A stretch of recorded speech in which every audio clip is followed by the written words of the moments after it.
Hey, we are back with another ColeLogic BookShare. You're tuned into the ColeLogic experience, and we are getting back into the Black Man's Guide to Understanding the Blackwoman. If you are still reading with us, we are on chapter 2. Since I haven't done one in a couple of days, I'm thinking about going over the 20-minute mark. One, because of that. Two, because I think chapter 2 is pretty long and chapter 1 was pretty short. So we're gonna see. Let's go. Like I said, this is chapter 2, the teenage years. Let's see. By the time the black girl child reaches teendom, she is fully schooled in the various manipulative skills available to be used on the black man. The fact that these opinions have been formed from her emotionally wrought mother, television soap operas, Hollywood movies, true romance magazines, and love songs does not matter to her. She believes these are documents of truth that she must adhere to accept in the womanhood club. By the time she is eager to learn all she can about the opposite sex, with the single motivation of getting the black man to literally eat out of her hand, keep certain secrets from the teenage boy as a way of life is already established as the norm. It is during this time that the black teenage girl forms a special bond with her mother regarding black men, a type of in-house conspiracy that may include 1. A warning from the mother about not telling the father how much an item of clothing really costs. Excuse me. I'll say that again. 1. A warning from the mother about not telling the father how much an item of clothing really costs. 2. Not letting the father know that the mother had an accident or forgot to pay an important bill. 3. The daughter is dating prematurely or came in late. 4. That the daughter is on birth control. 5. Keeping quiet about the girl failing a test in school to keep her from being punished or grounded. Any topic discussed that begins with "don't tell your father" is wrong. That kind of conspiracy between the black mother and the black teenage girl seals their secret relationship, one where information is withheld in the name of keeping the peace. A seemingly honorable intention. Lies operate on the domino principle. If one lie is told, the teller is forced to tell another, and another, and another. At the time the lie may seem harmless enough, they are considered a necessity. Thus, by using these tactics, the black teenage girl continues to prove to herself that the black man can be manipulated by 1. Instructing her mother to tell her boyfriend that she's not home in order to make him jealous. The mother will usually comply and relate the lie to the black male caller. 2. Pretending she is not ready when her date arrives to make him wait, sweat, or worry a little. 3. Using her feminine attributes of flattery or a swivel of the hips to get his attention. She practiced how to use sexual innuendos. 4. by talking to another boy to make him upset or as a threat to test him to see if he's really serious about her. The indirect lessons the black mother is teaching and agreeing with is 1. It is okay to lie to the black man if you're doing it to check his level of affection for you. 2. It's permissible to withhold the truth from the black man if the truth will make him displeased with you. 3. There are some issues that the black man just don't understand, and some that are just not his business. 4. Artificial flattery will take her far. All of this reaffirms that the black teenage girl all of this reaffirms for the black teenage girl that 1. The black man is easily seduced, will believe whatever you tell him, and that she can get back at him by giving him anxiety. 2. All girls play the same games with their boyfriends, so it's obviously just the way things are and will be. 3. The easiest way to get a black man's attention is to cause him some kind of frustration resulting from a carefree executed plan. 4. And if she doesn't tell him, he'll never know. Whoa. The teen years are thus spent trying out various schemes on the black male to test his reaction, sincerity, and level of interest. She is well versed by this time to sift through whatever the black man says out of his mouth and decide what he really means and what her reaction should be. Part of this is explainable. Psychologists agree, that no human being views the world through pristine eyes. What we see is edited by a definite set of predetermined rules and values that help create a certain viewpoint on various subjects and situations. The very concept of reasoning that the black teenage girl uses to determine what is right and wrong are derived from a tainted set of traditionally learned wickedness passed on from one black female to another, her mother or female guardian. Often the girl will make up wild stories, create false emergencies, or intentionally stand up the boy or tease him with sexual promises until he vows everlasting love.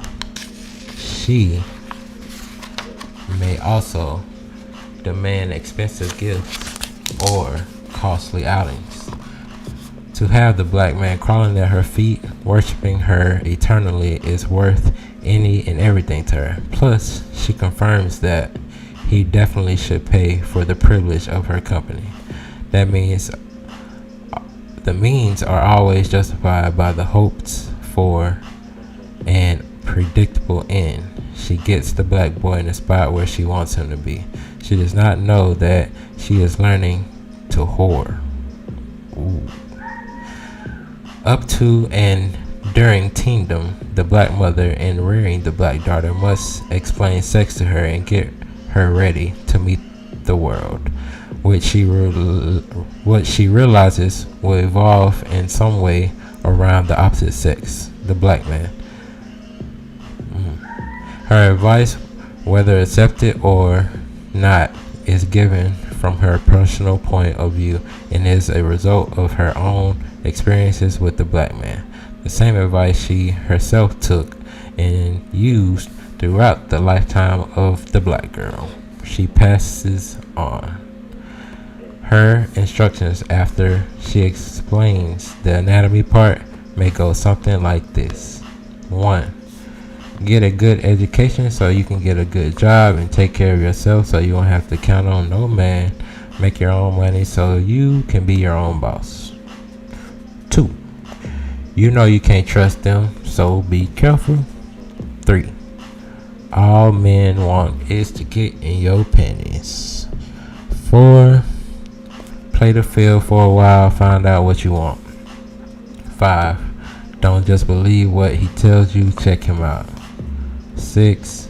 Don't let him get you pregnant. 7. You can't tell a man all your business. 8.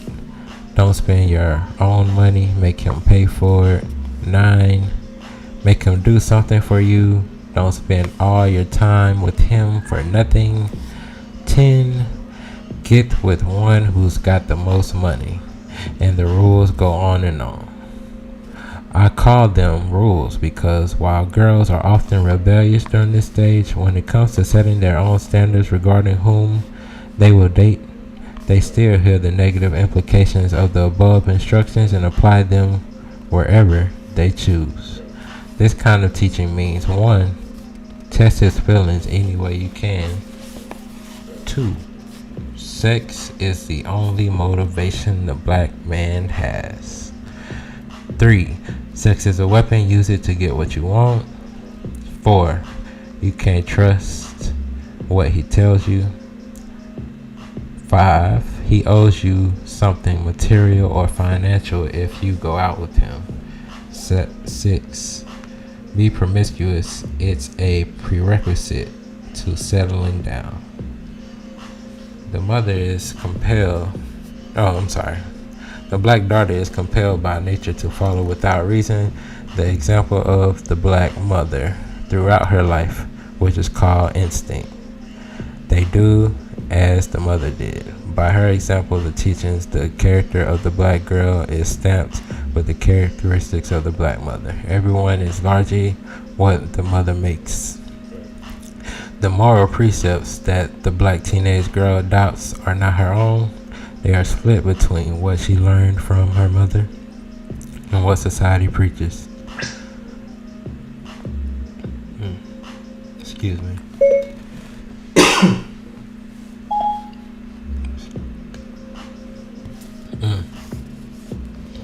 I don't know why Siri just came up, but excuse me. Where was I? Moral precepts that the black teenage girl adopts are not her own. They are split between what she learned from her mother and what white society preaches. Certainly, peer pressure is to be taken into consideration. Mostly the peer pressure is from other black teenage girls who have been raised in a similar opposing position to the black man. This is a standard process which does not vary very much from household to household. Excuse me.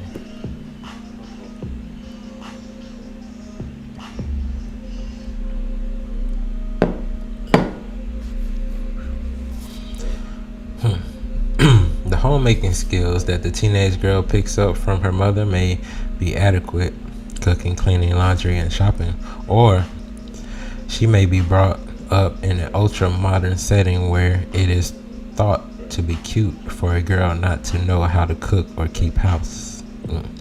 If the teenage girl has been pumped up with the ideas of being some kind of super career woman, then she will ignore housework altogether, believing that she will never have to attend to such a menial duty. Things like meal planning, sewing, taking care of her man and her children, and making a peaceful home for her husband are not taught. She watches the mother run the house, and depending on the mother's attitude about it, she forms the same opinion. If the mother acts like serving a man is a bore, so will the daughter. If the mother does not serve the man at all, the daughter will do the same. If the daughter never witnesses the mother serving a man because she is a single parent household, then she will deem such action as demeaning or reserved for special occasions only. It is unlikely that the girl raised in such a home will have a natural inclination toward taking care of her man and home. Oh, dang, it's not that long. She has no model for it. Homemaking skills have to be taught at home by the mother. If the black man would like to have a visual picture of what today's black teenage girls are doing and thinking, he should take a few moments out of his schedule and look at the Soul Train dance music show, which comes on television every week. This show gives vent to all the filth that ends up causing the black man's problems with the black woman years later. Of course, this is not the only example, it is the major one that is televised. The style of clothing, the nakedness, the lewd and shameful facial expression, and the dance movements demonstrate the low level of behavior of our teenage black girls and the black teenage boys. Their dance movements and faces are the result of the idea that they have a young woman, that to be seen and admired they must reveal their bodies and twist and grind in a wild fashion in public. Another Dante's Inferno. Many of the black teenage girls are able to pass for adult women because of how they dress and carry themselves, dedicating their entire existence to functioning in such a way as to attract the sexual advances of a man. Many black mothers approve of this behavior and do nothing to control or stop their daughters from such undignified behavior. Most do not stop them because they do not know how. Well, that is the end of chapter 2. I thought this was going to be longer, but apparently not. So what we're going to do is end this live and go to the next one. Till next time, which will be in a second. We out.